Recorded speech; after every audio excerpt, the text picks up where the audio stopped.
Hello everyone. तो आज के बर्निंग इश्यूज एनालिसिस के इस एपिसोड में हम बात करेंगे एक ऐसे टॉपिक के ऊपर जिससे हम सारे लोग थोड़ा बहुत तो फैमिलियर हैं, लेकिन हमें उसके बारे में डिटेल में नहीं पता है कि ये है क्या चीज़ आखिर। तो ये है related to scheduled caste status. तो शेड्यूल्ड कास्ट जैसे हम जानते हैं कि एक कम्युनिटी क्लेम करती है कुछ एंटाइटलमेंट के लिए, कुछ बेनिफिट्स के लिए जो कि भारतीय संविधान में दिए गए हैं और भारत की सरकार द्वारा उनको दिए गए हैं। तो ये शेड्यूल्ड कास्ट स्टेटस किसको मिलता है, कौन कौन से लोगों को, किन कम्युनिटी को ये मिलता है और कौन सी कम्युनिटीज़ अब आने वाले टाइम में इसको क्लेम कर रही हैं कि हमें भी मिलना चाहिए। तो ये है रिलेटेड टू जो क्रिश्चियनिटी और इस्लाम के अंदर कन्वर्ट हो गए हैं। मतलब वो लोग दलित थे पहले लेकिन कन्वर्ट हो गए हैं क्रिश्चियनिटी और इस्लाम के अंदर। तो क्या वो लोग एंटाइटल्ड हैं शेड्यूल्ड कास्ट स्टेटस के? मतलब उनको वो बेनिफिट मिलने चाहिए या मिलते हैं जो बाकी रिलीजन के अंदर शेड्यूल्ड कास्टेस हैं उनको। तो इसके बारे में हम आज चर्चा करेंगे इस वीडियो में। तो इससे पहले अगर आपने ये चैनल सब्सक्राइब नहीं किया है तो आप सब्सक्राइब कर लें। तो ये एक आज के न्यूज़पेपर द हिंदू के अंदर एक आर्टिकल छपा है जिसमें बात कही गई है कि गवर्नमेंट ने एक पैनल बनाया है, इंक्वायरी पैनल, एक कमीशन जो कि कन्वर्जन के बाद दलित्स के स्टेटस को बताएगा कि वो इंक्लूडेड होने चाहिए कि नहीं होना चाहिए। तो इसका एनालिसिस करेंगे हम आज के इस वीडियो में। इसको हम समझेंगे कुछ पॉइंट्स के थ्रू जो इस आर्टिकल से निकाले गए हैं और दूसरे सोर्सेज से निकाले गए हैं ताकि आपको समझने में ये चीज़ें ईजी हों। तो शेड्यूल्ड कास्ट जैसे कि हम जानते हैं कि कास्ट सिस्टम बेसिकली हिंदुज़म के अंदर ये चीज़ें मानी गई थी कि हिंदुज़म के अंदर कास्ट सिस्टम होता है और उनके अंदर कुछ दलित लोग होते हैं जिनको अनटचेबल्स भी कहा जाता था पहले। तो उनको बेनिफिट्स देने के लिए इन लोगों को, दलितों को शेड्यूल्ड कास्ट का स्टेटस दिया गया। हालांकि कास्ट सिस्टम इंडिक रिलीजन्स कुछ और जो दूसरे भी हैं उसके अंदर भी प्रेवलेंट हैं, उनमें भी हैं, लेकिन कुछ ऐसे रिलीजन हैं जहाँ पे कास्ट सिस्टम नहीं चलता। तो अगर कास्ट सिस्टम नहीं चलता वहाँ पे तो जो लोग, दलित लोग कन्वर्ट हो गए हैं उन रिलीजन्स में, स्पेशली क्रिश्चियनिटी और इस्लाम के अंदर जहाँ कास्ट सिस्टम नहीं है अगर देखा जाए रिलीजियस पॉइंट ऑफ व्यू से, तो क्या कन्वर्जन के बाद भी उनको शेड्यूल्ड कास्ट का स्टेटस मिलना चाहिए, शेड्यूल्ड कास्ट?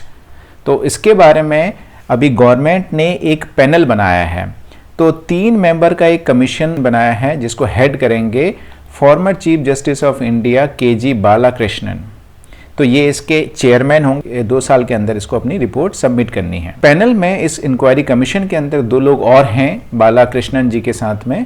एक हैं प्रोफेसर सुषमा यादव जो कि यूजीसी की मेंबर हैं और जो दूसरे हैं वो हैं retired IAS officer Ravinder Kumar Jain. और ये ऐसे समझ में आया है जब अक्टूबर 11 को सुप्रीम कोर्ट कुछ जो पिटिशंस उनके पास आई हुई हैं उनके बारे में सुनेगी जब, तो उन पिटिशंस के अंदर ये कहा गया है कि बेसिकली रिलीजन जो है वो क्राइटेरिया नहीं होना चाहिए दलितों को शेड्यूल्ड कास्ट स्टेटस देने के लिए। तो वो किसी भी रिलीजन से हो सकते हैं। तो इसमें क्रिश्चियनिटी और इस्लाम के अंदर जो लोग कन्वर्ट हुए हैं उनको भी इंक्लूड किया जाए। ऐसी कुछ पिटिशंस डली हुई हैं सुप्रीम कोर्ट में और 11 अक्टूबर को उनमें सुनवाई होने वाली है। लेकिन उससे पहले ये पैनल बनाया है गवर्नमेंट ने। इसको थोड़ा सा विस्तार से समझते हैं कि शेड्यूल्ड कास्ट जो ये स्टेटस है ये कब से दिया जा रहा है। तो 1950 में कॉन्स्टिट्यूशन शेड्यूल्ड कास्ट्स ऑर्डर जो भारत सरकार का जो कानून है उसके तहत जब ये कानून बना तो उसमें बेसिकली हिंदुइज्म के अंदर जो लोग थे, दलित लोग, उनको ये फैसिलिटी दी गई थी, ये स्टेटस दिया गया था शेड्यूल्ड कास्ट का। लेकिन 1956 के अंदर जो कन्वर्ट हो गए सिखिज्म में और दलित थे जो लोग, उनको भी शेड्यूल्ड कास्ट का स्टेटस दिया गया। और बाद में 1990 में जो बुद्धिज्म में कन्वर्ट हो गए थे जो लोग, उन दलितों को भी शेड्यूल्ड कास्ट स्टेटस था वो दिया गया। अब इसके अंदर जो सुप्रीम कोर्ट के अंदर पिटिशंस डली हुई हैं जो कह रही हैं कि इस्लाम और क्रिश्चियनिटी के अंदर जो लोग कन्वर्ट हुए हैं उनको भी इसमें इंक्लूड करना चाहिए, तो उन्होंने किन चीज़ों का हवाला दिया है, उन्होंने क्या बेसिस रखा है जिसके तहत वो कह रहे हैं कि इनको भी इंक्लूड करना चाहिए।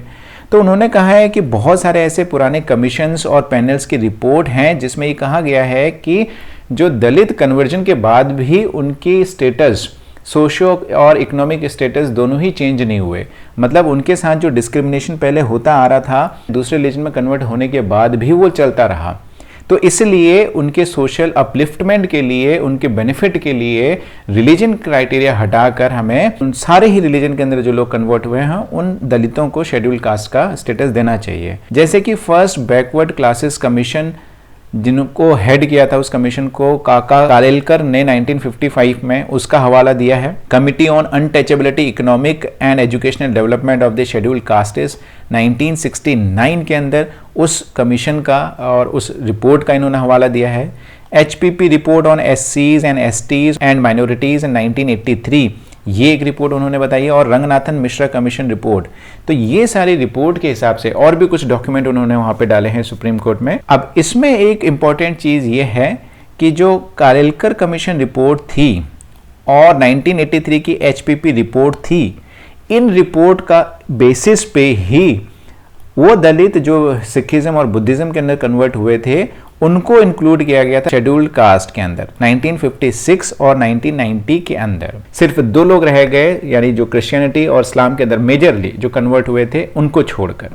तो अभी जो मुद्दा है जो फिलहाल वो इन्हीं 2 रिलीजन में कन्वर्जन के लोगों को इंक्लूड करने को लेकर है। अब ये जो कमीशन बनाया है बेसिकली ये करेगा क्या, इसका काम क्या है? तो इस कमीशन को जो टास्क दिया गया है वो पूरी डिटेल्ड स्टडी करने को दिया गया है कि जो लोग कन्वर्ट हो रहे हैं, दलित लोग इन रिलीजन्स के अंदर, कन्वर्जन के बाद क्या क्या चेंजेस आ रहे हैं, क्या चेंजेस आ रहे हैं उनके ट्रेडिशंस के अंदर, कस्टम्स के अंदर, सोशल एंड अदर फॉर्म्स जो डिस्क्रिमिनेशन होता था उन सारी ही चीज़ों में क्या चेंजेस आए या पहले क्या थी, और कन्वर्जन के बाद क्या स्टेटस रहा। तो ये सारी ही चीज़ें डिटेल्ड एनालिसिस करेंगे वो इन कम्युनिटीज़ का। लेकिन एक इंटरेस्टिंग चीज़ इसमें ये है कि जो अभी फ़िलहाल हिंदुज़म, सिखिज़म और बुद्धिज़्म के अंदर जो शेड्यूल्ड कास्ट कम्युनिटीज़ हैं वो अपोज भी कर रही हैं कि बाकी रिलीजन के अंदर जो लोग कन्वर्ट हो गए हैं उनको इंक्लूड ना किया जाए, क्योंकि अगर वो इंक्लूड होंगे तो जो बेनिफिट्स उनको मिल रहे हैं रिजर्वेशन के तहत उनको शेयर करना पड़ेगा वो और दूसरी कम्युनिटीज़ के साथ में। तो वो नहीं चाहेंगे कि और ज़्यादा लोग इसमें इन्वॉल्व हों और ज़्यादा लोगों का इसमें जो है वो गणना हो, जिससे उनको अपने बेनिफिट जो है दूसरे लोगों के साथ बांटना पड़े। तो ये कमेटी बेसिकली सारी स्टडी करेगी कि ये जो अभी एग्जिस्टिंग शेड्यूल्ड कास्ट कम्युनिटीज़ हैं उन पे भी क्या फ़र्क पड़ेगा अगर इनको इंक्लूड कर दिया जाए, मुस्लिम्स और क्रिश्चियंस, दलित को। और कन्वर्जन बेसिकली हुआ था इक्वलिटी को लेके, अनटचेबिलिटी को लेके और डिस्क्रिमिनेशन को लेके, तो क्या वो चीज़ें ख़त्म हुई या नहीं हुई, वहाँ पे भी ऐसे ही रही। तो इन सारी चीज़ों की स्टडी करते हुए ये जो कमीशन है वो अपनी रिपोर्ट नेक्स्ट 2 ईयर्स के अंदर सबमिट करेगी, और उसी के बाद हो सकता है गवर्नमेंट डिसीजन ले कि इनको इंक्लूड किया जाए या नहीं किया जाए, इनको स्टेटस दिया जाए या नहीं दिया जाए शेड्यूल कास्ट का। तो ये थी सारी अभी तक की status related to schedule caste communities कि किनको दिया जाता है और कौन और लोग इसकी मांग कर रहे हैं कि उनको भी मिलना चाहिए। आने वाले और वीडियोज़ में हम ऐसे ही इस तरीके से जो बर्निंग इश्यूज़ हैं उनका डिटेल्ड एनालिसिस करेंगे। अगर आपने ये चैनल सब्सक्राइब नहीं किया है तो इसको सब्सक्राइब कर लें, वीडियो को लाइक करें और शेयर करें अपने फ्रेंड्स के साथ और दूसरे लोगों के साथ। Thank you so much.